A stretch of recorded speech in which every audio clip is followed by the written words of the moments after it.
Jean Cocteau a dit « Il n'existe nulle part ailleurs lieu plus dépaysé, plus insolite, plus suspendu dans le vide. Je suis venu et j'ai vu. »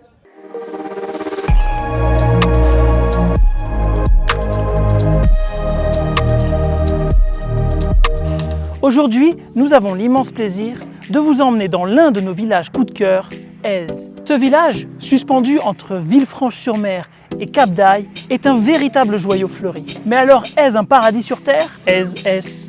T'as compris? Bref. Les tout premiers vestiges connus à ce jour datent de 220 avant Jésus-Christ et on peut en retrouver les ruines au sommet du village. Les Romains, bien entendu, ont profité de ce haut lieu magnifique pour s'y installer. Plus tard, Èze fut primée par de nombreux convoitants. Le village passa de main en main aux Sarrasins au 5e siècle, aux comtes de Provence, encore eux, puis confisqué par la couronne d'Anjou en 1246. C'est ensuite un véritable va-et-vient d'envieux que subit Èze. Par la couronne de Savoie, par les troupes de Soliman le Magnifique, et puis un retour à la maison de Savoie. Ouf, ça donne le tournis. Mais pour finir, c'est dans la chapelle de la Sainte-Croix, en 1860, que les Ézasques, les gens d'Èze, décidèrent de rattacher le village à la France. Yes. Vous l'aurez compris, ce véritable paradis a été primé pendant des millénaires. Mais ce village a-t-il toujours été un paradis sur Terre? Eh bien non. Puisqu'en 1306, la chapelle de la Sainte-Croix est chargée d'une mission qui va plonger le village dans le chaos. Cette petite chapelle est missionnée de porter assistance aux pestiférés qui se réunissaient à cet endroit. Autrement dit, valait mieux pas se balader ici au XIVe siècle.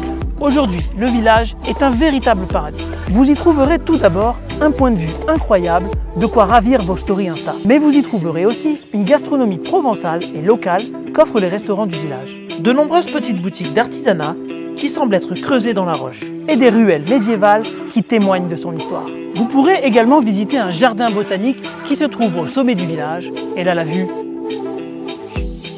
Vous pourrez rejoindre le bord de mer par un sentier, et vice versa. Comptez 1 heure tout de même pour descendre et un petit peu plus pour monter. Là aussi ça grimpe. Vous trouverez également un parc forestier de 600 hectares où vous pourrez visiter la maison de la nature et l'oppidum du col d'Èze. Vous pourrez également admirer un spectacle d'étoiles éblouissant dans le cadre des soirées à ciel ouvert de l'Astrorama. Alors, ça vous plaise? J'arrête, promis. J'espère que cette vidéo vous a plu. N'oubliez pas le petit pouce, la petite cloche, et puis, il ne me reste plus qu'à admirer les étoiles. Peut-être un petit peu en avance quand même. Ça va être long.